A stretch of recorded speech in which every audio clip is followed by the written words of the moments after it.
بسم اللہ الرحمن الرحیم۔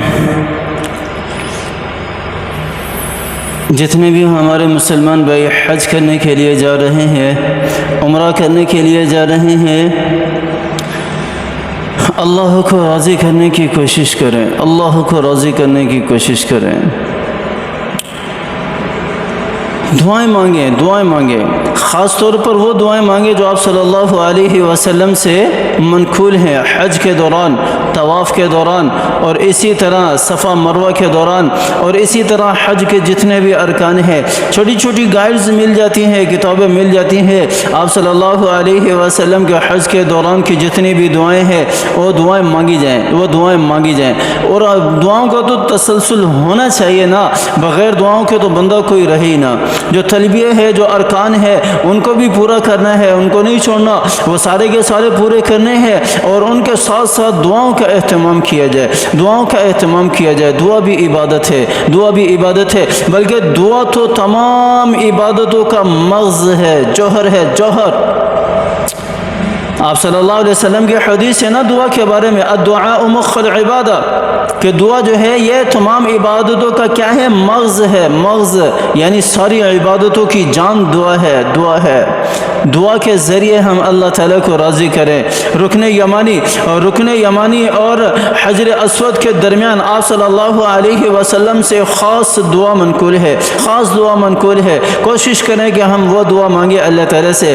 حضرت عبداللہ ابن صائب رضی اللہ تعالیٰ عنہ سے روایت ہے، وہ فرماتے ہیں کہ ہم نے آپ صلی اللہ علیہ وسلم کو سنا طواف کرتے ہوئے، طواف کی حالت میں آپ صلی اللہ علیہ وسلم کو ہم نے سنا کہ وہ رکن یمانی اور حجر اسود کے درمیان یہ دعا مانگا کرتے تھے۔ رکن یمانی اور حجر اسود کے درمیان آپ صلی اللہ علیہ وسلم یہ دعا مانگا کرتے تھے۔ اس طرز عمل کو اپنا کر ہم بھی دعا مانگیں، ہمیں سنت بھی ادا ہو جائے گی، آپ صلی اللہ علیہ وسلم کا طرز عمل بھی ہو جائے گا، اور ہم جو دعا مانگنا چاہتے ہیں، جو اللہ کو راضی کرنا چاہتے ہیں، جو اپنی ضروریات پوری کرنا چاہتے ہیں، وہ بھی اس کے ضمن میں آ جائیں گی۔ کیا فرمایا عبداللہ ابن صائب رضی اللہ عنہ نے؟ وہ فرماتے ہیں کہ ہم نے آپ صلی اللہ علیہ وسلم کو سنا طواف کے دوران کہ وہ رکن یمانی اور حجر اسود کے درمیان یہ دعا مانگا کرتے تھے۔ کون سی؟ اللہم ربنا آتنا فی الدنیا حسنہ وفی الآخرۃ حسنہ وقنا عذاب النار۔ اے ہمارے پروردگار، اے ہمارے رب، ہمیں دنیا میں بھی اچھائی عطا فرما، ربنا آتنا فی الدنیا حسنہ، اور آخرت میں بھی اچھائی عطا فرما، وفی الآخرۃ حسنہ وقنا عذاب النار، او جہنم کی عذاب سے ہماری حفاظت فرما، اور جہنم کے دردناک عذاب سے ہماری حفاظت فرما۔ اور ہم حج نہیں کر رہے نا، ہم یہ دعا ایک دفعہ دل سے مانگ لیں، دل سے مانگ لیں، اللہم ربنا آتنا فی الدنیا حسنہ وفی الآخرۃ حسنہ وقنا عذاب النار۔ جو حج کرنے والے ہیں وہ اس عمل کو دہرائیں، اس عمل کو دہرائیں، اس عمل پر کارآمد رہیں، آپ صلی اللہ علیہ وسلم کی سنت سمجھ کر بھی کریں، اور دعائیں بھی مانگیں آپ صلی اللہ علیہ وسلم سے۔ اسی طرح حضرت ابو ہریرہ رضی اللہ تعالی عنہ کی روایت ہے دوسری، جس میں حضرت ابو ہریرہ رضی اللہ تعالی عنہ ارشاد فرماتے ہیں کہ 70 رکن یمانی پر 70 فرشتے مقرر کیے گئے ہیں۔ کتنے فرشتے؟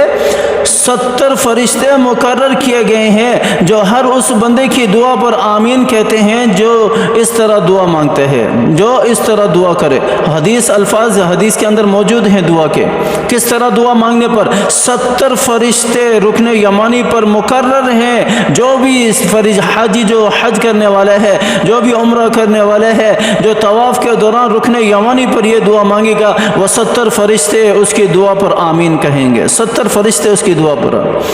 کیا فرمایا؟ کون سی دعا ہے؟ اللہم انی اسألک العفو والعافیہ فی الدنیا والآخرہ۔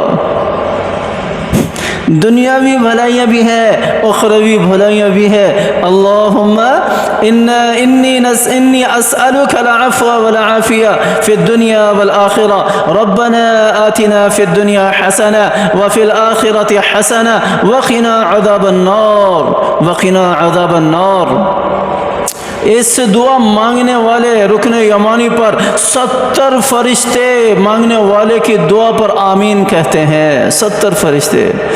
فرشتے تو معصوم ہے، ان کی آمین بھلا رد ہو سکتی ہے؟ نہیں ہو سکتی، نہیں ہو سکتی. دعاؤں کا اہتمام کریں، دعاؤں کا اہتمام کریں. اسی طرح اور بھی بہت ساری دعائیں ہیں، صفا مروہ کے اندر ہے، اور اسی طرح وقوف عرفات کی ہے، اور اسی طرح قیام منی کی ہے، اور بھی بہت سارے مقام ہیں حج کے. دیکھ لیں سرچ کر لیں، آپ کو بہت ساری دعائیں مل جائیں گی، بہت ساری دعائیں مل جائیں گی.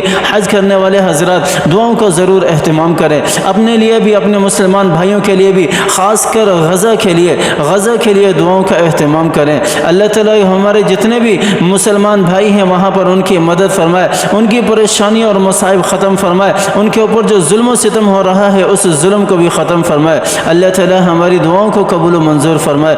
آمین ثم آمین. وآخر دعوانا ان الحمد للہ رب العالمین.